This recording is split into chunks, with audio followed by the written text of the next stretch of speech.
Hi friends, आज हम लोग जो है इस वीडियो में एनटीपीसी एग्ज़ाम 2025 के जो है अंडर ग्रेजुएट लेवल का जो एग्ज़ाम है, इसके 10,000 प्लस प्रश्नों की जो सीरीज है, इसमें जो है आज हम मॉडर्न हिस्ट्री के जो पार्ट है उसको हम लोग पढ़ेंगे। तो चलिए शुरू करते हैं। तो मॉडर्न हिस्ट्री का जो पहला प्रश्न है वह है कि वास्को डी गामा जो है भारत कब आया था? तो भारत जो आया था वह आया था 1498 में। अच्छा, किस तट पर आया था? तो कालीकट तट पर आया था। इसका स्वागत किसने किया था? तो इसका स्वागत किया था जमोरिन ने। अगला प्रश्न है कि 1651 में बंगाल का पहला अंग्रेजी कारखाना जो है किस नदी के तट पर स्थापित किया गया था? तो यह स्थापित किया गया था हुगली नदी के तट पर। यह जो है शाह सूजा की अनुमति से हुगली नदी के तट पर जो है बनाया गया था। भारत के पूर्वी तट पर अंग्रेजों ने जो है 1611 में पहला कारखाना कहाँ खोला था? तो वह खोला था मसूलीपट्टनम में।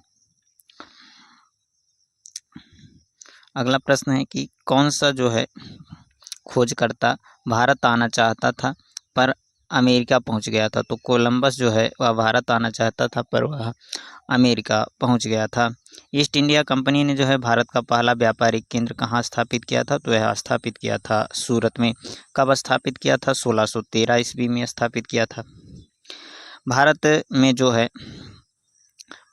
है 1505 में किस किले का निर्माण जो है पुर्तगाली वायसराय ने करवाया था? तो सेंट एंजेलो जो फोर्ट है इसका निर्माण फ्रांसिस्को जो अल्मीडा था उसने करवाया था। कहाँ करवाया था? तो यह कन्नूर में करवाया था। अगला प्रश्न है, भारत के लिए समुद्री मार्ग की खोज किसने की थी? तो वास्को डी गामा ने जो है भारत के लिए समुद्री मार्ग की खोज की थी। कब की थी? तो यह की थी 1498 में। अच्छा, यह किस रास्ते से आया था? उस रास्ते को क्या कहा जाता है? तो केप ऑफ गुड होप के रास्ते से। भारत में जो है समुद्री मार्ग की खोज सबसे पहले किसने की थी? तो पुर्तगालियों ने की थी 1498 में। कहाँ पहुँचा था? तो कालीकट पर। गोवा जो है को पुर्तगालियों से स्वतंत्रता कब मिली थी? तो 1961 में। 19 दिसंबर 1961 को जो है गोवा को ऑपरेशन विजय के तहत पुर्तगालियों से स्वतंत्र कराया गया था।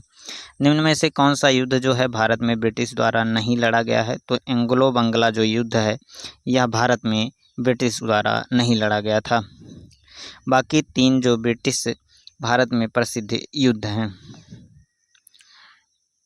अगला प्रश्न है कि ईस्ट इंडिया कंपनी के आने से पहले जो है भारत किस तरह के कपड़े जो है निर्यात करता था? तो भारत सूती और रेशम कपड़ों का जो है निर्यात करता था। अंग्रेजी ईस्ट इंडिया कंपनी भारत में जो है कब स्थापित हुई थी? तो अंग्रेजी ईस्ट इंडिया कंपनी जो है भारत में 1600 से 1612 की अवधि के बीच में शुरू की गई थी। अगला प्रश्न जो है वह है कि पुर्तगालियों ने जो है गोवा पर कब्जा कब किया था? तो 1510 ईस्वी में किया था। उस समय जो है पुर्तगालियों का गवर्नर कौन था? तो वह था अल्फांसो दा अल्बुकर्क। ईस्ट इंडिया कंपनी को जो है किस अन्य नाम से जाना जाता है? तो जान कंपनी के नाम से जाना जाता है। यह इसका जो है लोकप्रिय नाम था। अगला प्रश्न है कि गोवा में पुर्तगाली शासन के अंत में जो है किस आंदोलन आंदोलन ने योगदान दिया था? तो गोवा मुक्ति आंदोलन ने जो है 1961 में गोवा की मुक्ति में अहम रोल अदा किया था। 1600 ईस्वी में जो है ईस्ट इंडिया कंपनी को भारत में व्यापार करने का एक अधिकार किसने दिया था? तो महारानी एलिजाबेथ ने दिया था। स्वतंत्रता से पूर्व जो है निम्न में से कौन सी फ्रांसीसी कॉलोनी नहीं थी? तो पटना और गोवा जो है स्वतंत्रता से पूर्व फ्रांसीसी कॉलोनियाँ नहीं थीं। पानीपत के तीसरे युद्ध में जो है अहमद शाह अब्दाली ने जो है किसने जो है अहमद शाह अब्दाली से युद्ध किया था? तो मराठा ने युद्ध किया था। और ये पानीपत का तीसरा युद्ध कब लड़ा गया था? 1761 ईस्वी में। अगला प्रश्न है कि आसफी इमामबाड़ा जो है कहाँ स्थित है? तो यह लखनऊ में स्थित है। इसका निर्माण जो है 1784 ईस्वी में नवाब असफुद्दौला द्वारा लखनऊ में बनवाया गया था। प्लासी के युद्ध में जो है सिराजुद्दौला को कब हारा था? तो हारा था 1757 में। इस समय जो है जो अंग्रेजी सेना का नेतृत्व कौन कर रहा था, तो रॉबर्ट क्लाइव।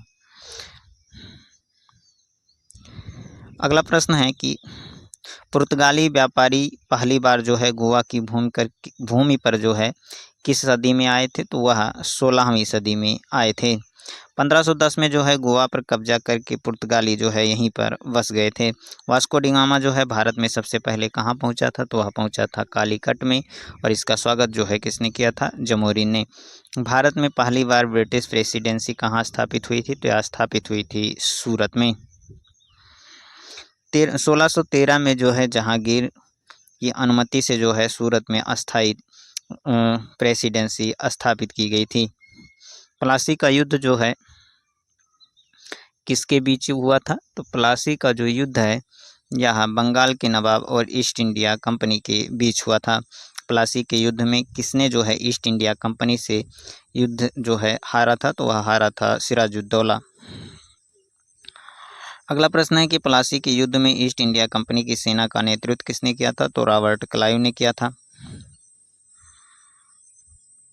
अगला प्रश्न जो है वह है कि 1680 में शिवाजी के बाद सिंहासन पर कौन बैठा, तो 1680 में शिवाजी के बाद जो है सिंहासन पर संभाजी बैठे थे। संभाजी ने जो है अपने सौतेले भाई राजा राम को हराकर जो है सिंहासन प्राप्त की थी। पानीपत की तीसरी लड़ाई जो है किस वर्ष शुरू की गई थी, तो 1761 में। किसके और किसके बीच में, अहमद शाह अब्दाली और मराठों के बीच में। प्लासी की लड़ाई जो है किस वर्ष हुई थी, तो यह हुई थी 1757 में। इसी वर्ष जो है भारत में ब्रिटिश सत्ता की नींव पड़ी थी। हैदराबाद का अंतिम निजाम कौन था, तो हैदराबाद का अंतिम निजाम जो है वह था मीर उस्मान अली खान, जिसे कि 1948 में ऑपरेशन पोलो के तहत जो है भारत में मिला लिया गया था। अगला प्रश्न जो है कि सहायक संधि को स्वीकार करने वाला पहला शासक कौन था, तो वह था हैदराबाद का निजाम। उसने जो है 1798 में सबसे पहले सहायक संधि पर हस्ताक्षर किया था। भारतीय शासकों को जो है भारतीय सेना न रखने देने वाली नीति कौन सी थी, तो वह थी सहायक संधि। ईस्ट इंडिया कंपनी को जो है दीवानी अधिकार कब मिला था, तो यह मिला था 1765 में। इलाहाबाद की संधि के तहत जो है शाह आलम द्वितीय ने जो है यह अधिकार दिया था। मुगलों ने जो है दीवानी अधिकार किस वर्ष दिए थे, तो यह दिए थे 1765 में। किस संधि के तहत, वही इलाहाबाद की संधि के तहत। प्लासी के युद्ध के बाद जो है कौन सी घटना घटी थी, तो प्लासी के युद्ध के बाद जो है ईस्ट इंडिया कंपनी का जो व्यापार है वह बढ़ा था तथा उसकी जो है राजनीतिक शक्ति में जो है इजाफा हुआ था। औरंगजेब ने जो है मैसूर के साथ कितने युद्ध लड़े थे, तो कुल 4 युद्ध लड़े थे, और ये युद्ध जो है 1767 से लेकर 1799 तक लड़े गए थे। 1757 की प्लासी के युद्ध में अंग्रेजी सेना का नेतृत्व किसने किया था, तो यह किया था रॉबर्ट क्लाइव ने। हैदर अली कहाँ का शासक था, तो हैदर अली जो है मैसूर का शासक था। अगला प्रश्न है कि बक्सर का युद्ध कब हुआ था, तो बक्सर का युद्ध जो है 1764 में हुआ था। किसके और किसके बीच में, अहमद शाह अब्दाली और मीर कासिम की सेना के बीच में। इसमें जो है मीर कासिम की हार हुई थी। द्वितीय जो टीपू सुल्तान जो है किस स्थान से संबंधित थे, तो यह संबंधित थे श्रीरंगपट्टनम की संधि से। सन 1838 की त्रिपक्षीय संधि पर किसके जो है हस्ताक्षर थे, तो लॉर्ड आकलैंड, रणजीत सिंह और सहजुजा के हस्ताक्षर से। भारत में ब्रिटिश उपनिवेशवाद की नींव जो है किस युद्ध से पड़ी, तो यह पड़ी थी प्लासी के युद्ध से। स्वतंत्रता से पहले जो है भारत का सबसे बड़ा सामंती राज्य कौन था, तो वह था हैदराबाद। तृतीय आंग्ल मैसूर युद्ध कब लड़ा गया था, तो वह लड़ा गया था 1790 से 1792 के बीच में। इसमें टीपू सुल्तान की हार हुई थी। तृतीय आंग्ल मैसूर जो युद्ध था ये जो है किस संधि से समाप्त हुआ था, तो तृतीय आंग्ल मैसूर युद्ध जो है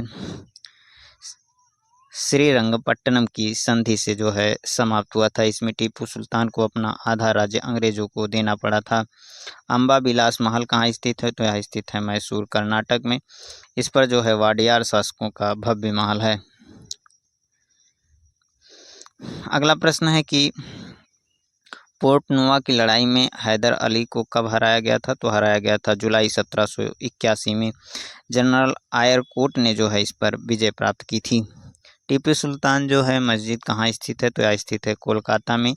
यह इस्लामी और मुग़ल वास्तुकला में बनी हुई मस्जिद है। तो फ्रेंड्स, आज के लिए बस इतना ही। आगे के जो प्रश्न हैं उसको हम कल करेंगे। तो ऐसे ही और वीडियोज़ के लिए हमारे चैनल को सब्सक्राइब करें। धन्यवाद।